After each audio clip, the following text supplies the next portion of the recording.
Welcome to our Sunday celebration on our channel. Today we commemorate the extraordinary actors who passed away on this day, June 24th, 2025. Join us as we honor their remarkable contributions to the world of cinema. Our thoughts are with their families and fans during this time of remembrance. May their legacies continue to inspire us all. Before we begin, please show your support by liking this video and subscribing to our channel for more heartfelt tributes. Michael Baggott, a multifaceted antiques expert and beloved BBC Flog It personality, brought the world of historical treasures to life with his sharp expertise, passionate storytelling, and charismatic wit. Born in the United Kingdom, Baggott developed an early fascination with antiquities, a passion that would shape his life and career. While still a university student, he earned a prestigious role at Christie's auction house, where his deepening knowledge and natural flair quickly set him apart. His talents eventually led him to Sotheby's, where he served as head of the silver department, cementing his reputation as a foremost authority on antique silver. Baggott's influence extended well beyond the auction room. As a consultant and author, he was known for his meticulous research and accessible scholarship. One of his best-known works, an illustrated guide to York hallmarks 1700 to 1858, became an essential reference for collectors and historians alike. However, it was his enduring role on Flog It, which he joined in 2002 and remained with until the show's conclusion in 2018, that made him a household name. On screen, Baggott combined encyclopedic knowledge with a disarmingly candid and often humorous style, making the world of antiques engaging for viewers of all ages. Outside of television, Baggott mentored budding collectors and was a dedicated advocate for preserving historical artifacts. Yet, his private life was not without hardship. In late 2024, he suffered a debilitating stroke and endured a deeply challenging hospitalization under the NHS. Demonstrating his characteristic courage and candor, Baggott took to social media to share his harrowing experiences, highlighting issues of dehydration, inadequate care, and bureaucratic failures. Even in adversity, he retained his signature humor, often tweeting wry observations about antiques programs and fondly recalling moments spent with his family. Tragically, Michael Baggott passed away from a heart attack at the age of 51. He is survived by his loved ones, who remember him as a devoted son, brother, and uncle. Colleagues, including fellow expert Charles Hanson, praised him as a giant in the antiques world and a true connoisseur. Fans around the globe mourn the loss of a singular voice, but his legacy lives on. In his scholarly work, his fearless advocacy for better healthcare, and the joy he brought to so many through his deep love of history. Paddy Cole, a beloved luminary in the realm of Irish music and a trailblazer of the iconic Irish show band era, brought immeasurable joy to generations through his masterful command of the saxophone and clarinet, paired with his warm, charismatic vocals. Born on January 17, 1940 in Ireland, Cole was steeped in a rich musical heritage from an early age. He found inspiration in the vibrant rhythms of jazz and Dixieland, influences that would go on to shape a storied career spanning more than 6 decades and leaving an indelible mark on both Irish and international music scenes. Cole's ascent to fame commenced in the 1960s when he joined the renowned Capitol Show Band. With his dynamic stage presence, virtuosic instrumental skills, and affable charm, he quickly rose to prominence as one of the standout performers of the era. Eager to explore broader horizons, Cole moved to Las Vegas in the 1970s to become a member of the Big 8 show band, performing alongside acclaimed entertainers such as Brendan Bowyer and Tom Dunphy.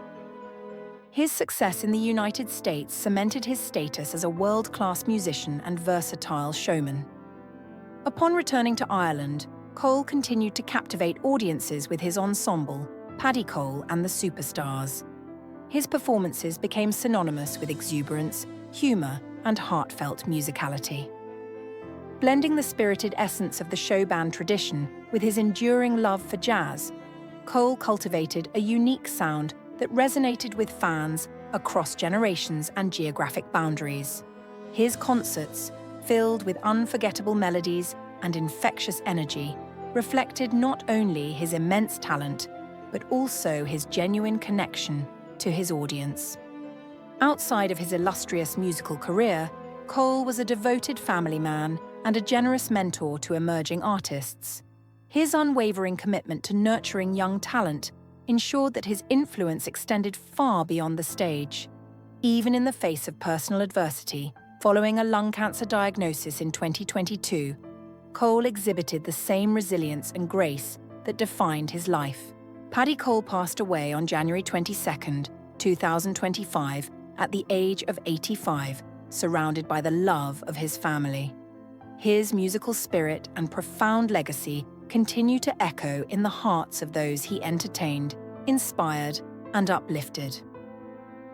Barbara Clegg was a pioneering creative force whose distinguished career spanned acting, playwriting, and scriptwriting.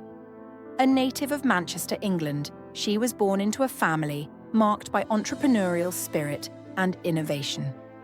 Her parents operated a factory that manufactured artificial flowers, while her uncle, Sir John Moores, was the founder of the Littlewoods retail and football pools empire, an iconic name in British business history. Clegg's formative years were shaped by a rigorous and well-rounded education. She attended Colchester Hall School and later Cheltenham Ladies' College, institutions known for academic excellence. She went on to study English at Lady Margaret Hall, Oxford University, where her enduring love for literature and the performing arts began to take root.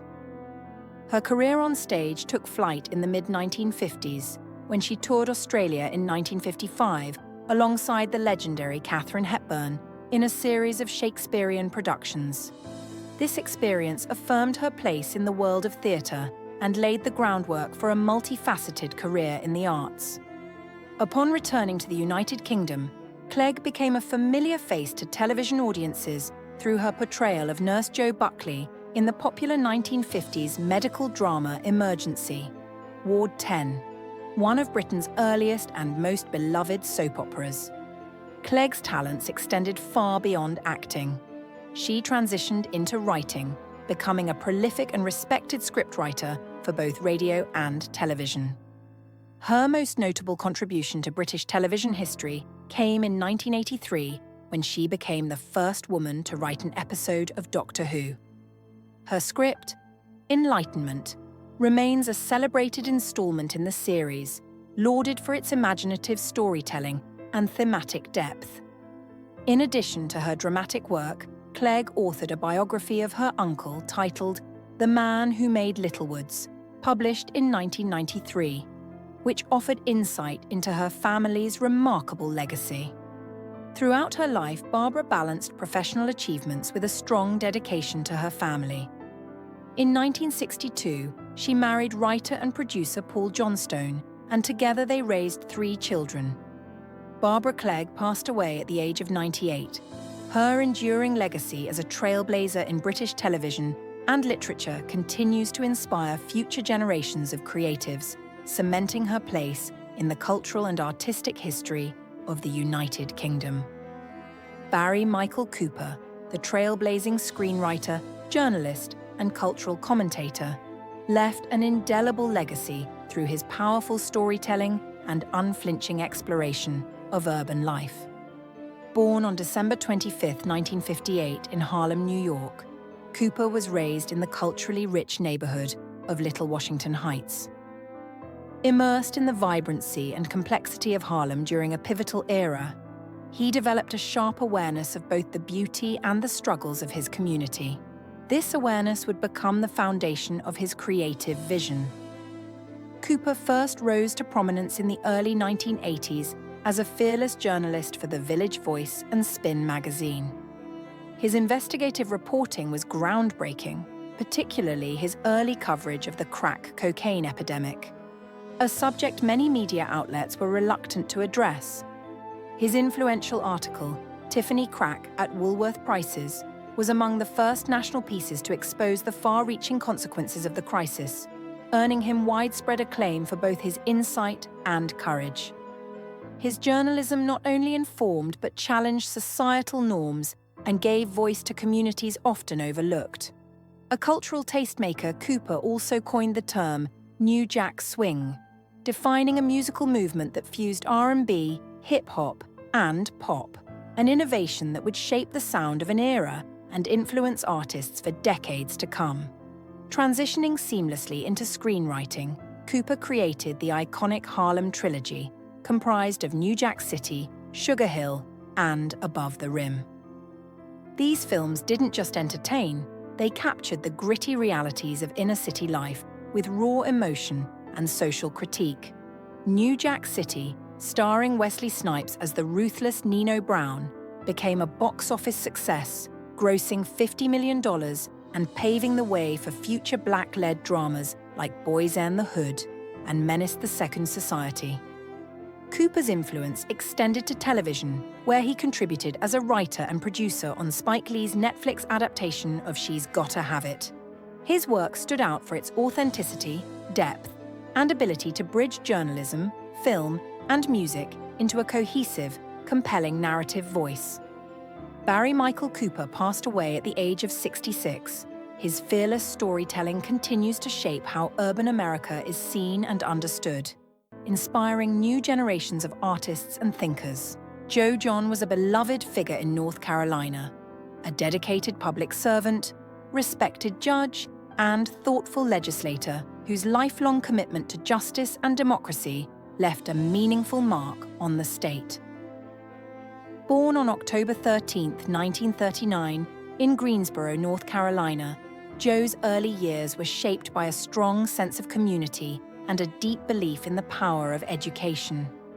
He went on to graduate from the University of North Carolina at Chapel Hill and later earned his law degree from the UNC School of Law, laying the foundation for what would become a remarkable legal and public service career.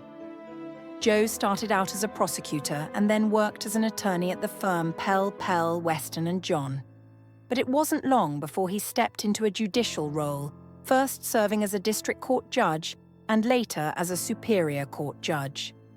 In 1992, he was appointed to the North Carolina Court of Appeals, where he served with integrity and a steady hand until 2000.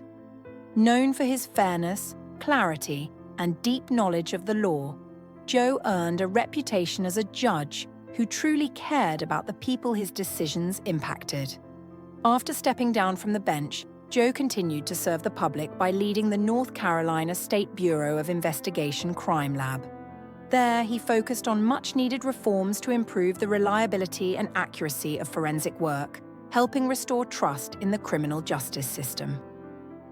In 2016, Joe took his dedication to public service a step further by running for office and winning a seat in the North Carolina House of Representatives for District 40.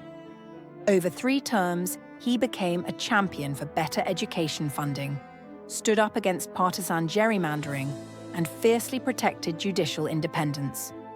His thoughtful, bipartisan approach earned him admiration from colleagues on both sides of the aisle. Even outside the spotlight, Joe remained grounded, a devoted husband, father, mentor, and friend. He officially retired in 2014, but returned to public life until a terminal cancer diagnosis in early 2025. On January 21st, he stepped down to spend time with family and passed away the next day at 85. Joe John's legacy lives on through the many lives he touched and the values he fought to protect: fairness, justice, and service to others. Bertrand Blier, the brilliantly offbeat French film director and writer, was never one to play it safe, on or off the screen. Born on March 14, 1939, in the heart of Paris, France, he grew up surrounded by the arts. As the son of actress Gilles Brunet and the celebrated actor Bernard Blier, creativity was practically written into his DNA. With a household full of scripts, performances, and dramatic flair, it's no surprise that young Bertrand would one day carve out a bold path in cinema that was anything but conventional. Blier's breakout came in 1978 with Get Out Your Handkerchiefs, a film as quirky and provocative as its title suggests. To the surprise of many, and perhaps to the delight of those who love a good shake-up, it won the Academy Award for Best Foreign Language Film, rocketing Blier onto the international stage. From there, his films didn't just entertain. They provoked, puzzled, and pushed the envelope. Works like Les Valseuses, known in English as Going Places, Buffet Froid, and Beau Père became staples of French cinema, blending dark humor, bold storytelling, and a fearless exploration of taboo subjects. Love, sex, death, and absurdity. Blier had a way of wrapping them all up in a single frame. In 2005, Blier was honored with the Silver George for Best Director at the Moscow International Film Festival for How Much Do You Love Me? Yet another nod to his enduring flair for the daring and unconventional. But cinema wasn't his only playground. Blier also wrote for the stage, crafting plays like Le Côté and Désolé pour la moquette, and penned novels and essays that offered a glimpse into his wry, witty, and wonderfully rebellious mind. His personal life was as layered as his scripts. Married to actress Farida Rahouaj, with whom he had a daughter, Layla, Blier also shared his life with actress Anouk Grinberg, raising their son, Léonard. He remained close to his family, including his daughter Beatrice from his first marriage. Bertrand Blier passed away at the age of 85, leaving behind a legacy that laughs in the face of convention and encourages storytellers everywhere to be fearless, original, and just a little bit audacious. Sara Piffer, a rising star in the world of cycling, tragically lost her life at just 19 years old during a training ride in the picturesque Trentino region of northern Italy. Born and raised in Trento, Sara was immersed from a young age in the vibrant cycling culture that defines her homeland. Surrounded by alpine roads and a community passionate about the sport, she developed a deep love for cycling early on. That passion quickly transformed into purpose, driving her to pursue competitive racing with remarkable determination and focus. Sara's dedication and natural athleticism earned her a place on the continental team Mendelspec, where she began to make an indelible mark. Her career was filled with standout performances, including her most notable triumph in 2024, a first-place finish at the U23 Giornata Naale Rosa Gicitai Coriona. She also secured an impressive second-place result at the Kronos Scala Festa de Lava uphill time trial, and contributed to a strong showing by the Italian national team in the team time trial. Even in her junior years, Sara showcased immense promise, finishing 6th in the Italian National Championships junior time trial and claiming second place in the Madison at the 2021 Italian Nationals.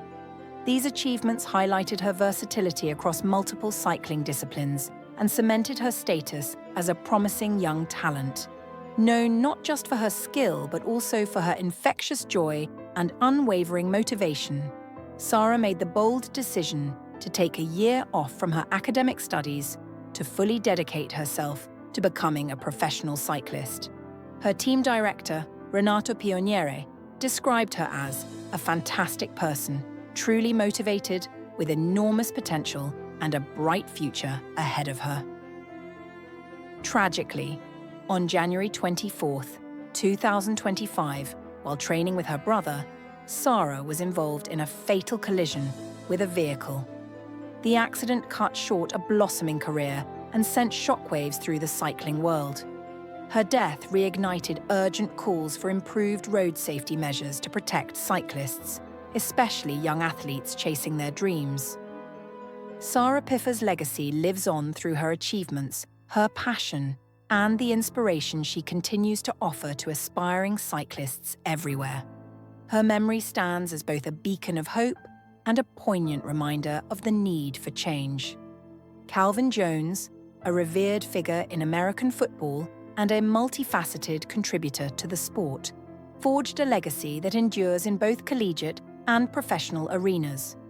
Born in 1970 in Omaha, Nebraska, Jones's athletic brilliance became evident at an early age.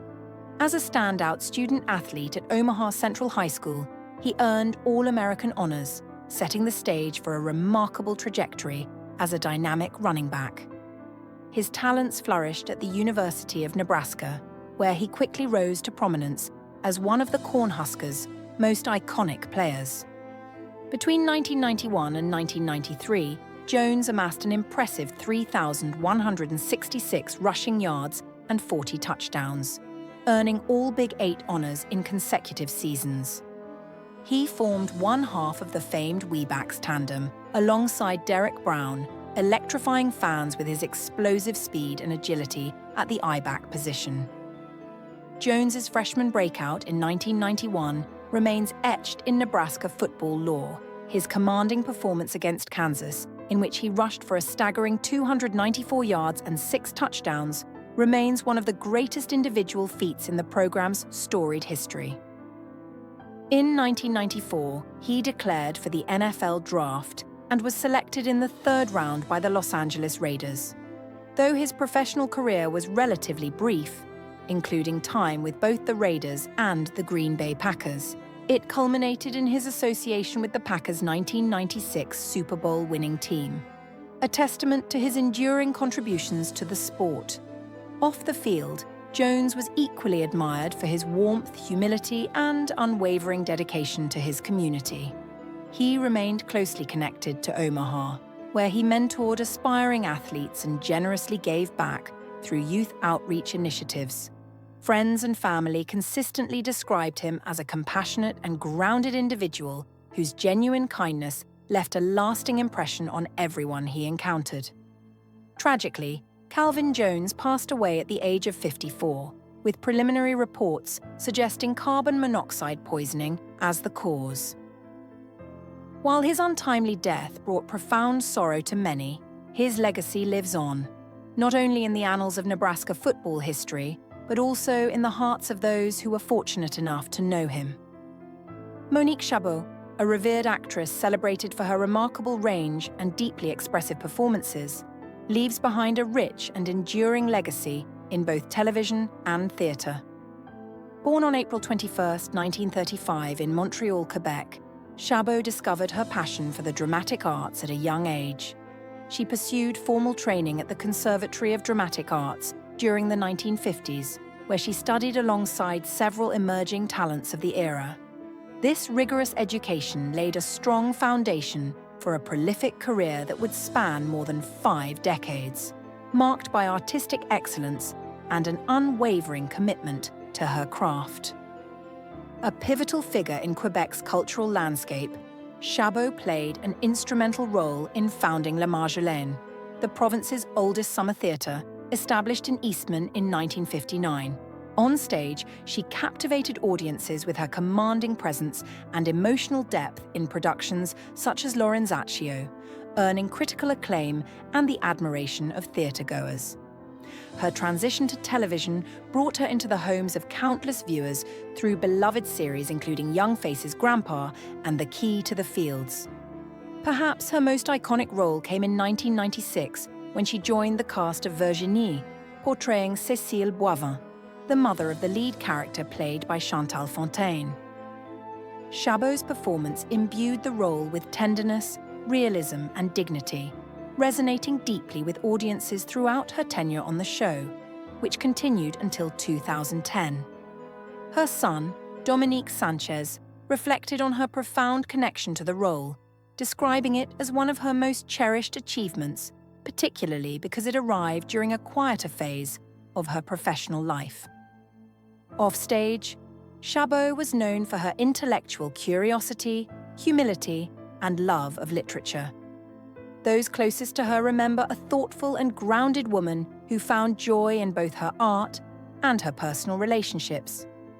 In her final days, longtime friend and co-star Chantal Fontaine visited her and spoke movingly of Chabot's grace, humor, and peaceful acceptance as she neared the end of her journey.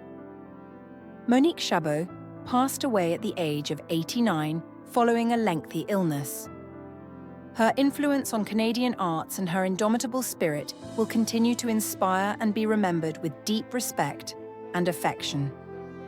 David Gaskell, a distinguished footballer renowned for his pioneering achievements as a goalkeeper, carved out a remarkable legacy in the world of sport.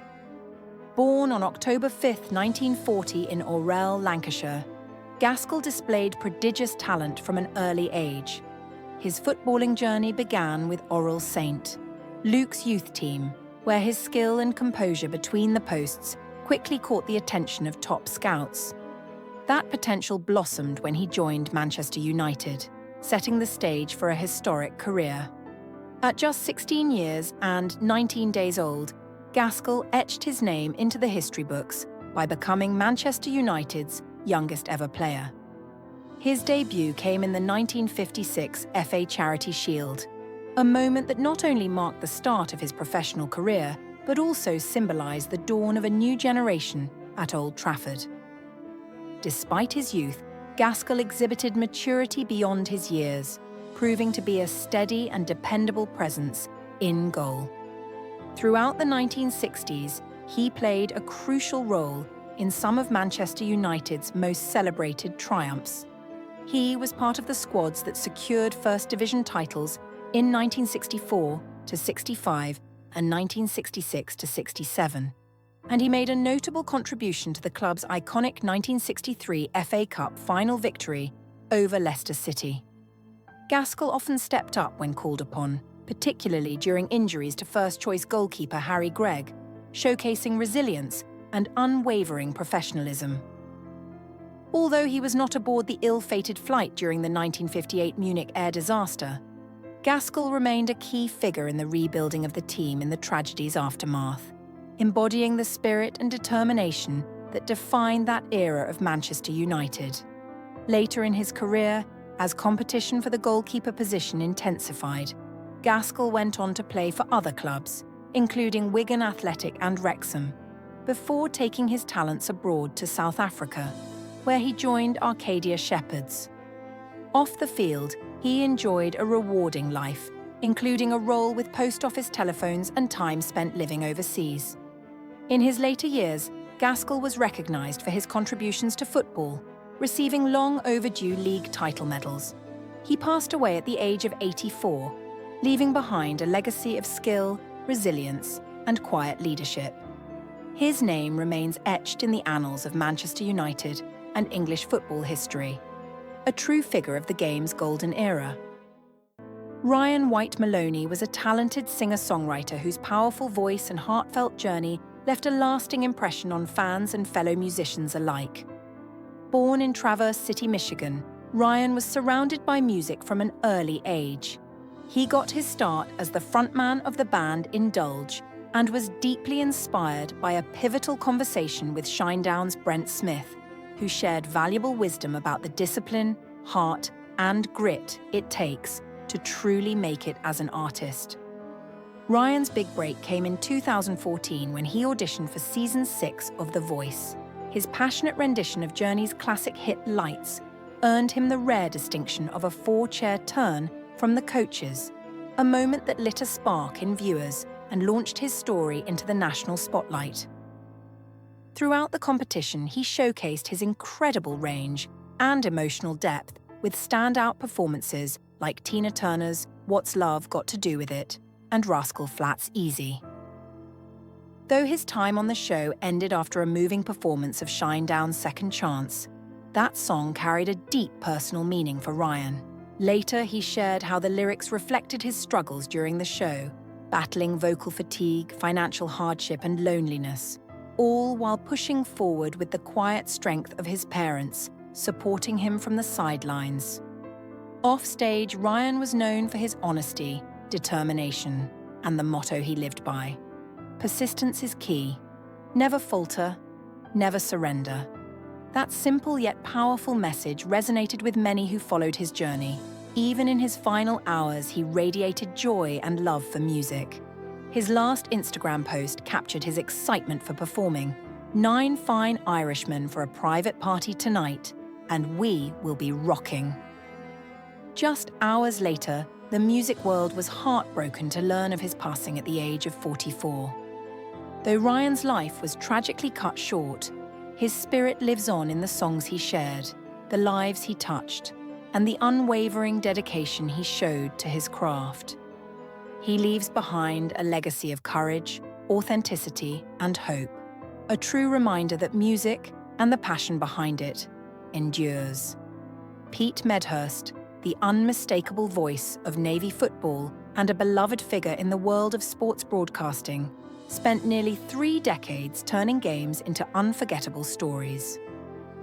Born and raised in Anne Arundel County, Maryland, Pete had 2 great loves from an early age: sports and storytelling.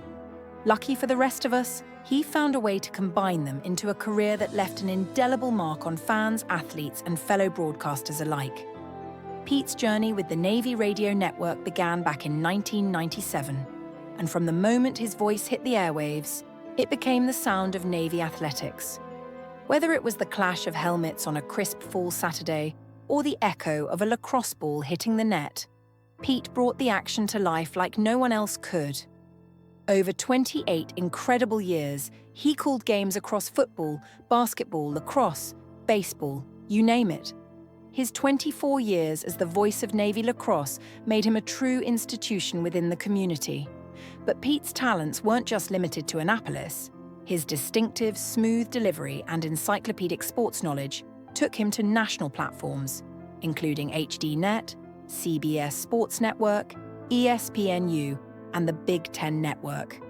He even stepped in to call games for the Washington Nationals, proving there wasn't a sport or microphone he couldn't handle with professionalism and flair. Beyond the booth, Pete was as well known for his kindness and generosity as he was for his play-by-play calls. Colleagues and fans remember him not just as a consummate professional, but as a genuinely warm and uplifting human being. The Washington Nationals paid tribute to his ever-present smile and positive spirit, which lit up press boxes and broadcast booths wherever he went. Pete was also a devoted family man, a loving husband and father who took immense pride in his home life. Even while juggling a busy career, he always made time for those who mattered most. Pete Medhurst passed away at the age of 55 after a courageous battle with a brain tumor. Though he may have signed off for the final time, his voice and his legacy will echo on in the hearts of the many lives he touched. Imogen Moorsom was a gifted, inspiring young woman whose remarkable talents and compassionate spirit left a lasting legacy. A finalist in the prestigious BBC Young Musician of the Year competition, she captivated audiences with her extraordinary skill as a French horn player. Her musical journey reached even greater heights through her performances with the renowned National Youth Orchestra, where she stood out not only for her technical mastery, but also for the emotional depth she brought to each performance. Born and raised in the picturesque county of Dorset, England, Imogen's life was deeply shaped by her love for music and learning. From an early age, she exhibited exceptional promise, excelling academically while also dedicating herself wholeheartedly to her musical training. Her appearances on the BBC Young Musician of the Year stage were a testament to her dedication, discipline, and artistry, earning her national recognition and admiration from peers and professionals alike. Through her involvement with the National Youth Orchestra, she inspired fellow musicians and audiences across the country, solidifying her place as one of classical music's rising stars. Yet Imogen's talents extended far beyond the concert hall. She was equally passionate about helping others and making a difference in the world. Her volunteer work with the Dorset NHS Foundation Trust reflected a deep well of empathy and a sincere commitment to the well-being of others. It was this same compassion that led her to pursue a career in medicine, a field where she hoped to blend her intellectual curiosity with her heartfelt desire to serve those in need. Imogen's diverse interests and accomplishments painted the picture of a deeply multifaceted individual. Whether through her music, her academic achievements, or her community service, she consistently demonstrated a rare blend of drive, humility, and kindness.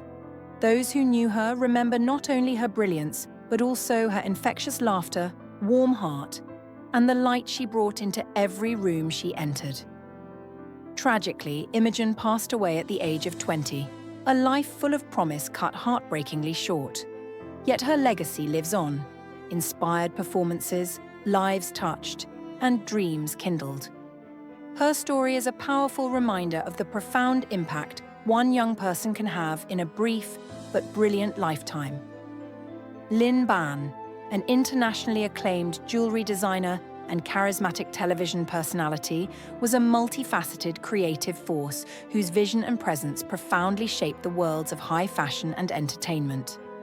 Born in Singapore on May 27, 1973, Ban was deeply influenced by her family's entrepreneurial legacy.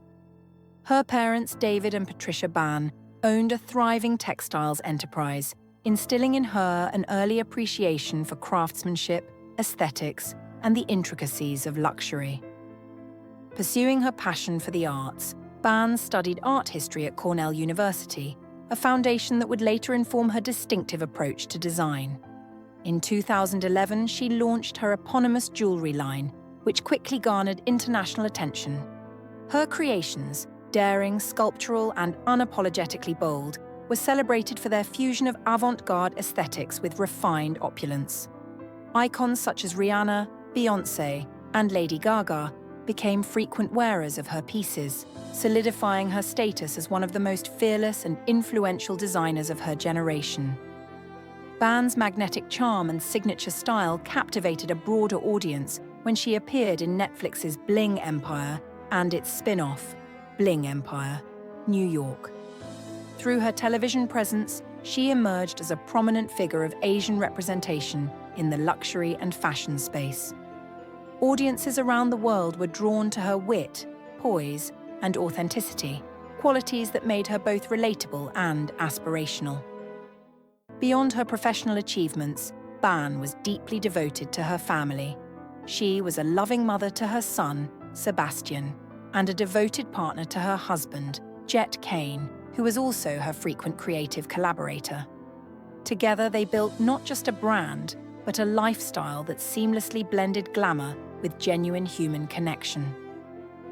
Tragically, Lynn Ban's life was cut short at the age of 51 due to complications from a skiing accident in Aspen. Her passing marked a profound loss to the creative community, yet her legacy endures through her groundbreaking contributions to jewelry design, her trailblazing role in media representation, and the vibrant, generous spirit that touched all who knew her. Lynn Ban remains a shining symbol of fearless creativity, cultural pride, and enduring elegance. On June 24, 2025, a shocking and deeply distressing rumor spread across social media, claiming that legendary actor and former Governor Arnold Schwarzenegger had passed away. The rumors suggested that the 77-year-old, who is beloved for his iconic roles in films such as The Terminator, Predator, and Total Recall, had succumbed to a severe illness that had allegedly plagued him for some time. The news was met with immediate concern as fans and followers across social media platforms like Facebook and Twitter shared heartfelt tributes and expressed their sorrow, reflecting on the incredible legacy Schwarzenegger has built over decades. These false claims quickly gained traction, causing widespread panic among his supporters and sparking a global outpouring of grief. Many shared emotional messages about how much the actor, bodybuilder, and philanthropist had meant to them throughout his life, with countless tributes recounting his groundbreaking work in Hollywood, his career as a former governor of California, and his tireless dedication to health, fitness, and environmental causes. The claims appeared credible to some, given the emotional tone of the posts and the widespread nature of the rumors, which were passed from one social media account to another. However, in a crucial turn of events, these rumors have been thoroughly debunked. Arnold Schwarzenegger is alive and in excellent health. Reliable sources close to the actor have confirmed that the entire story was fabricated and is entirely false. The spread of the rumor seems to have originated from a misleading and unverified post, which gained enough attention to send shockwaves through social media. In a world where information travels fast, such misinformation can quickly spiral out of control, creating unnecessary confusion and distress. The actor, known worldwide for his role as the iconic Austrian oak in action films, has been enjoying a fulfilling and active lifestyle. Over the years, Schwarzenegger has remained dedicated to fitness, regularly posting updates about his workout routines, health habits, and the importance of physical and mental well-being. His commitment to fitness is well documented, with Schwarzenegger continuing to inspire millions with his advocacy for healthy living and active aging. Even at 77, he remains a role model for health and longevity, defying expectations for what is possible as one grows older. In addition to his focus on fitness, Schwarzenegger continues to make a significant impact through his philanthropic efforts. He is actively involved in environmental causes, often using his platform to raise awareness about climate change and advocate for sustainability. As a prominent voice in the fight against global warming, Schwarzenegger's commitment to making the world a better place remains unwavering. His philanthropic work has earned him admiration from across the globe, cementing his reputation as not only an entertainment icon, but also a dedicated advocate for social change. This episode also highlights a growing concern in the digital age: the rapid spread of misinformation. Social media has proven itself to be a double-edged sword. While it allows for quick communication and connection, it also serves as a breeding ground for false information. The power of rumors on platforms like Facebook and Twitter has become a pressing issue, especially when unverified claims go viral in a matter of minutes. It serves as a reminder of the importance of relying on credible news sources and taking a moment to verify information before sharing it. Despite the widespread panic, fans can rest assured that Arnold Schwarzenegger is very much alive, healthy, and continuing to live his life to the fullest. His legacy as a Hollywood action star, a successful businessman, a politician, and a global ambassador for health and fitness is firmly intact. There is no cause for alarm, and his fans can take comfort knowing that the legend continues to thrive. In fact, Schwarzenegger's resilience in the face of such false rumors reflects his larger-than-life persona, one that has not only made him a household name, but also an inspiration to people around the world.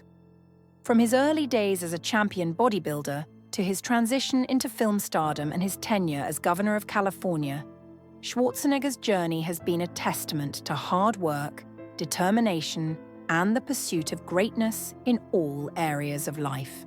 So, for all those who have been worried, take a deep breath. Arnold Schwarzenegger, the icon, the philanthropist, the fitness advocate, and the man who continues to inspire generations, is alive and well. There is no truth to the recent claims, and we can all look forward to many more years of Schwarzenegger's impact on the world, both on and off the screen.